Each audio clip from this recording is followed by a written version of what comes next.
In the name of God, the wise Lord, who created the heaven and the earth, who created people, who created happiness, who made me king. I am Xerxes, the king of nations. Of course, I'm not Xerxes, right? But what I just read for you is a passage from the cuneiforms written here at the top of that column there. I'm today standing in Persepolis, near the city of Shiraz in Iran. Now, you probably know Xerxes from the movie 300, the black guy, the bald guy, and you know, that evil looking person with that massive throne and everything. But I'm going to paint a very different picture of Xerxes and the Persians today for you. Now, Persepolis, massive palace complex here, was built without a single slave. It was a very egalitarian and open culture, the Persian culture back in the days, in the Achaemenid times, and women were very active in that society. There was freedom of religion, freedom of speech. You could dress however you like. Of course, it was not a democracy, there was a king, but people were very free, much more free than they would be in the democratic nations at the time, like Athens.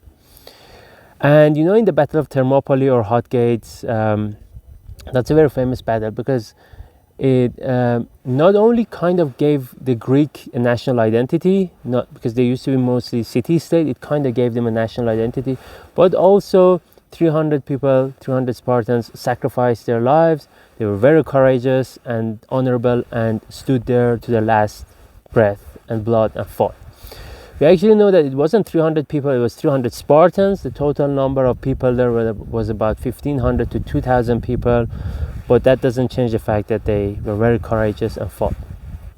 But there's also another battle that I want to tell you, which took place over about 150 years, if I'm not mistaken, after the Battle of Thermopylae, or the Battle of Hot Gates. And this is the Battle of Persian Gates. This is when Alexander attacked Iran. And as he was conquering Iran, he was very close to conquering Persepolis, and there is a very narrow passage just like the Thermopylae, and there 700 people of the Iranian soldiers, 700 Iranian soldiers, together with their leader, the person known as Ariobarzan, stood and fought to their last breath and to their last blood. And interestingly, Ariobarzan's sister Youtab was also present and was also one of the leaders of that battle. So we actually had women in very high-ranking places in the Iranian military at that time, and they stood and fought to their last breath. And Ariobarzan himself and Youtab were killed. Ariobarzan himself fought with Alexander, and that's how the story goes. And Alexander cut his hands, and he fought with the other hand, and then they cut his other hand, or something else happened, and he fell down from his horse, and then the Greek soldiers killed Ariobarzan. Now, why am I telling you all this? It's because sometimes we read history and we think that's actually what happened, but that's not true, right? You just look at news, what you see today. There's so much fake news about the things that are happening today, right now, and you can't tell truth from fiction about the things that are happening right now. How can we be certain about things that happened 2,500 years ago, right? So skepticism is very important in life and in treating everything and in learning about everything.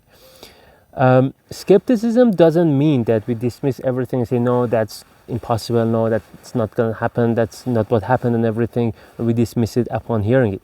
Skepticism means being thoughtful, and thoughtful skepticism means considering it may not be true.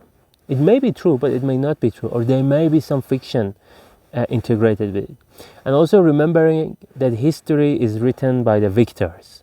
So whoever wins the war or whatever happens, they're going to twist it in a way that favors their point of view. This reminds me of a quote from Aristotle, a quote from Socrates, who says, the more I learn that I know nothing. I hope you enjoyed this video. Thank you so much.